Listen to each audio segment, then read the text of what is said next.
1971 బంగ్లా యుద్ధం తరువాత ఇప్పటి వరకు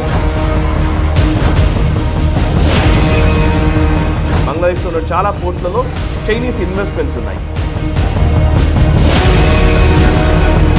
భారతదేశపు నేవీ సామర్థ్యం ముందు ఖచ్చితంగా దిగదుంటే.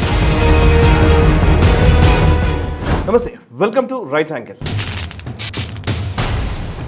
బంగ్లాదేశ్లో షేక్ హసీనా ప్రభుత్వం కుప్పకూలడము, షేక్ హసీనా బంగ్లాదేశ్ విడిచి భారత్కు వచ్చి తలదాచుకోవడము, అక్కడ వచ్చినటువంటి మహమ్మద్ యూనస్ నేతృత్వంలోని ఇంటరిమ్ గవర్నమెంట్, ఆ తర్వాత వచ్చినటువంటి తారిక్ రెహమాన్, ఈ 2 సంవత్సరాల వ్యవధిలో బంగ్లాదేశ్ పూర్తిగా పాకిస్తాన్ కంట్రోల్లోకి వెళుతోంది, లేదా పాకిస్తాన్కి బంగ్లాదేశ్కి మధ్య సత్సంబంధాలు నెలకొంటున్నాయి. వెనకాల నుంచి అటు అమెరికా, చైనాలు పావులు కదుపుతున్నాయి అనే అంశానికి సంబంధించి అనేక విశ్లేషణలు, వ్యాఖ్యానాలు అనేకం నేషనలిస్ట్ హబ్లో మీరు చూశారు. అండ్ నేను రైట్ యాంగిల్లో అనేక సార్లు నేను వీడియోల రూపంలో మీ ముందుకు వచ్చి చాలా విషయాలు చెప్పాను. ఇప్పుడు మరొక విపత్కరమైనటువంటి నిర్ణయం ఈరోజు జరిగినట్టుగా మనకు వార్తా కథనాలు వస్తున్నాయి. అదేంటి అనంటే కనుక భారత్కి కొంత ఛాలెంజింగ్ అంశమే ఇది. అదేంటి అనంటే చైనా తయారు చేసినటువంటి హంగోర్ క్లాస్ సబ్మెరైన్స్ పాకిస్తాన్కి ఇస్తోంది. సో మొత్తం 8 సబ్మెరైన్స్ ఒప్పందం చైనాకి పాకిస్తాన్ మధ్య జరిగింది. సో హంగోర్ క్లాస్ సబ్మెరైన్స్ని ఇవాళ మొదటి సబ్మెరైన్ని కమిషన్ చేశారు, దాన్ని పాకిస్తాన్కి తీసుకొస్తూ ఉన్నారు. సో పాకిస్తాన్కి తీసుకొస్తున్న క్రమంలో చైనా నుంచి పాకిస్తాన్కి వెళుతున్న మధ్యలో ఉన్నటువంటి శ్రీలంకలో సబ్మెరైన్ని డాక్ చేశారు. ఆ సబ్మెరైన్కి ఎస్కాట్గా వస్తున్నటువంటి కమోడోర్ ఒమర్ ఫారూక్ అనే వ్యక్తి, పాకిస్తాన్కి సంబంధించిన నేవీ అధికారి ఒమర్ ఫారూక్, అతను శ్రీలంకకు సంబంధించినటువంటి ఒక వార్తాపత్రిక ద మార్నింగ్కి ఇచ్చినటువంటి ఇంటర్వ్యూలో చెప్పినటువంటి విషయం ఇవాళ హెడ్లైన్స్ని గ్రాప్ చేసింది. అదేంటి అంటే, ఈ పాకిస్తాన్కి సంబంధించినటువంటి చైనా తయారు చేసినటువంటి హంగోర్ క్లాస్ సబ్మెరైన్ని బంగాళాఖాతంలో డిప్లాయ్ చేయబోతున్నాము అని ఆయన ప్రకటించాడు. సో దీంతో ఒక్కసారిగా 1971 బంగ్లా యుద్ధం తరువాత ఇప్పటి వరకు పాకిస్తాన్ సబ్మెరైన్స్ కానీ పాకిస్తాన్ వార్షిప్స్ కానీ బంగాళాఖాతంలోకి రావడానికి ధైర్యం చేయలేదు. అట్లాంటిది ఇప్పుడు బంగాళాఖాతంలోకి ఏకంగా హంగోర్ క్లాస్ సబ్మెరైన్ రావడం అనేది, దాన్ని డిప్లాయ్ చేస్తామని పాకిస్తాన్ ప్రకటించడం అంటే ఇది ఖచ్చితంగా భారత్ని ఒక రకంగా ఇరిటేట్ చేయడానికి and at the same time భారత్ని ఛాలెంజ్ చేయడానికి పాకిస్తాన్ తీసుకుంటున్నటువంటి నిర్ణయంగా మనం చూడాలి.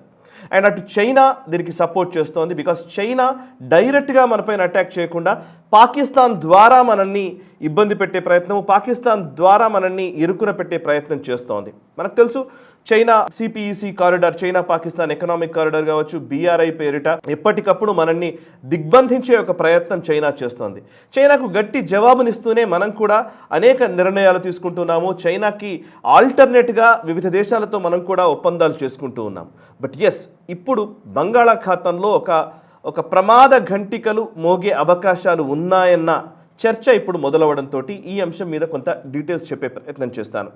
సో యాక్చువల్లీ ఇప్పుడు హంగోర్ క్లాస్ సబ్మెరైన్ అంటే ఇది ఎందుకు నిజంగా అంత ఇంపార్టెంట్ సబ్మెరైనా, ఇది అంతకు మించిన సబ్మెరైన్స్ మన దగ్గర లేవంటే, మన దగ్గర కూడా కల్వరీ క్లాస్ సబ్మెరైన్స్ కావచ్చు, మన దగ్గర కూడా మంచి టెక్నాలజీతో కూడినటువంటి సబ్మెరైన్స్ ఉన్నాయి. అయితే చైనా చెబుతున్నట్టుగా ఈ పర్టికులర్ హంగోర్ క్లాస్ సబ్మెరైన్స్కి ఒక టెక్నాలజీ ఉంది. ఆ టెక్నాలజీ ఏంటి అంటే ఎయిర్ ఇండిపెండెంట్ ప్రొపల్షన్ అని, AIP టెక్నాలజీ ద్వారా ఈ చైనా ఈ సబ్మెరైన్స్ని తయారు చేస్తోంది.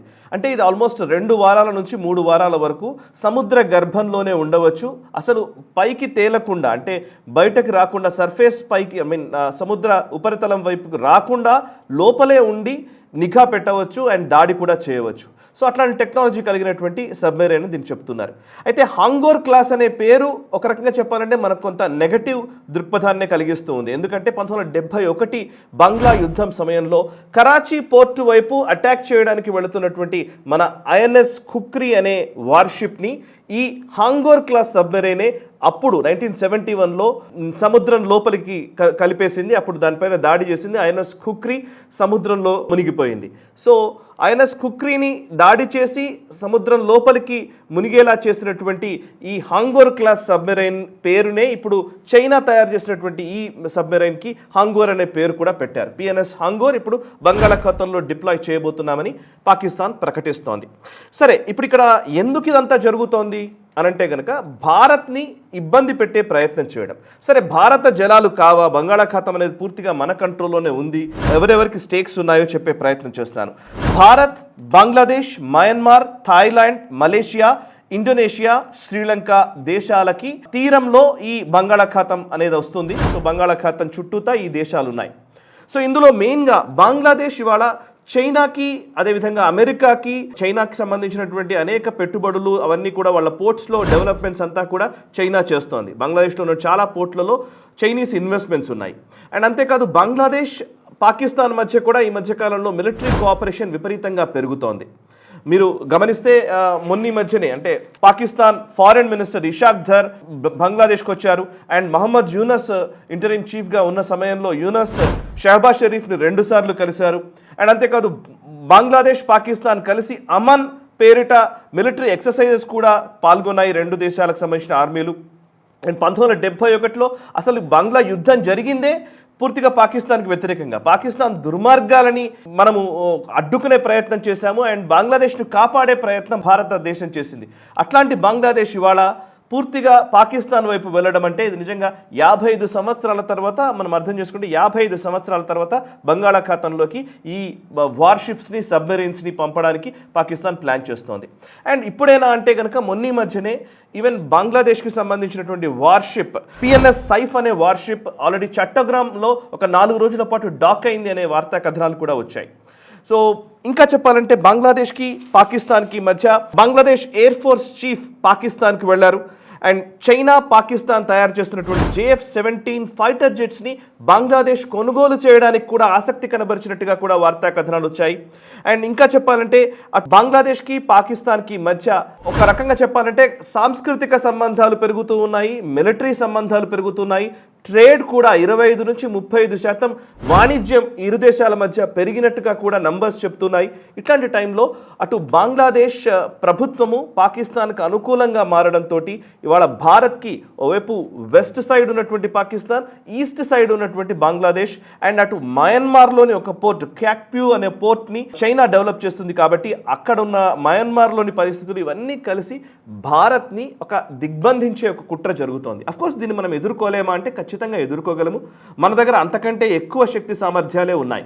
ఎందుకు చెప్తున్నాను అనంటే ఎస్, చైనా తయారు చేసినటువంటి ఈ హాంగోర్ క్లాస్ సబ్మెరైన్ అనేది నిజంగానే టెక్నాలజీ పరంగా చాలా కొంత అడ్వాన్స్డ్ టెక్నాలజీ ఉన్నమాట వాస్తవమే. కానీ ఈరోజు మనం మాట్లాడుతున్నాం కానీ 1971లో ఇదే విశాఖపట్నం అనేది ఈస్టర్న్ నేవల్ కమాండ్ అంటారు. సో మన ఈస్ట్ వైపు ఉన్నటువంటి మొత్తం నేవీ అంతా కూడా విశాఖపట్నం కేంద్రంగానే పనిచేస్తుంది.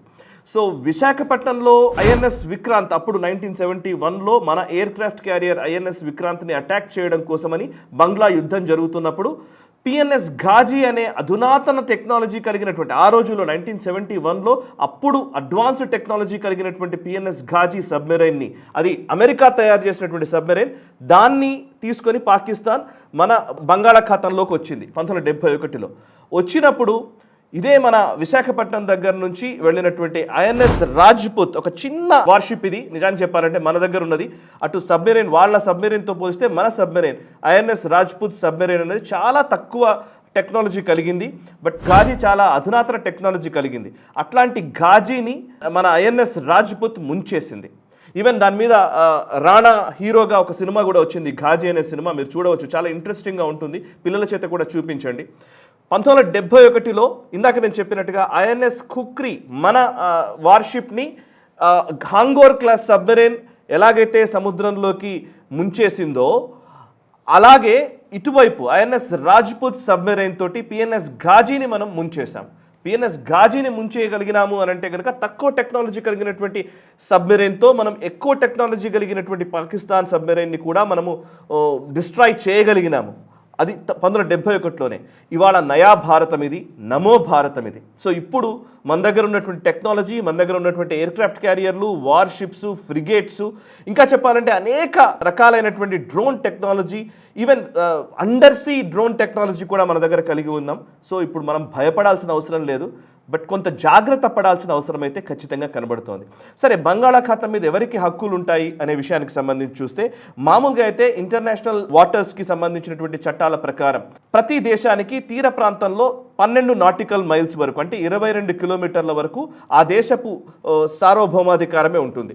అండ్ తర్వాత ఆ 22 కిలోమీటర్ల తర్వాత 12 నాటికల్ మైల్స్ తర్వాత ఉండేటువంటి 200 నాటికల్ మైల్స్ వరకు, అంటే 370 కిలోమీటర్ల వరకు ఎక్స్క్లూజివ్ ఎకనామిక్ జోన్ అంటారు, EEZ అంటారు. సో ఎక్స్క్లూజివ్ ఎకనామిక్ జోన్ కూడా ఆల్మోస్ట్ మన పరిధిలోకి వస్తుంది. అక్కడ ఉండేటువంటి మత్స్య సంపద కావచ్చు అవన్నీ కూడా మన కంట్రోల్లోకే వస్తాయి. బట్ అక్కడ వరకు ఆ 200 నాటికల్ మైల్స్ తర్వాత ఉండేదంతా కూడా ఇంటర్నేషనల్ వాటర్స్. అక్కడ ఎవరైనా సరే వార్షిప్స్ కానీ లేకపోతే ఇవి కానీ వెళ్ళడానికి అవకాశం ఉంటుంది. సో వాళ్ళు వెళ్ళేటప్పుడు మనం నిఘా పెడతాము. డెఫినెట్లీ ఇప్పుడు ఒకవైపు విశాఖపట్నము మనం మ్యాప్స్లో చూస్తే ఈజీగా అర్థమవుతుంది. ఓవైపు విశాఖపట్నము, కిందకు చెన్నై, ఇవన్నీ ఉన్నాయి, మన తీర ప్రాంతం ఉంది. ఇంకోవైపు బంగాళాఖాతంలోనే అటు అండమాన్ నికోబార్ దీవులు కూడా ఉన్నాయి. సో అండమాన్ నికోబార్ దీవులు కూడా మనం ఇప్పుడు ఇంకా అధునాతన పరిజ్ఞానంతో అక్కడ అద్భుతమైనటువంటి almost like static air craft carrier అని చెప్పాలి. మనకు నిజంగా ఫ్లోట్ అయ్యేటువంటి ఎయిర్ క్రాఫ్ట్ క్యారియర్ కాదు, అక్కడ ఉన్నటువంటి దీవి మొత్తాన్ని కూడా మనం మిలిటరీ బేస్గానే మనం యూజ్ చేసుకుంటాం కాబట్టి. సో ఎంత పెద్ద సబ్మెరైన్లు వచ్చినా, పెద్ద ఎయిర్ క్రాఫ్ట్ క్యారియర్లు ఇక్కడికి వచ్చినా భారతదేశపు నేవీ సామర్థ్యం ముందు ఖచ్చితంగా దిగదుడిపే.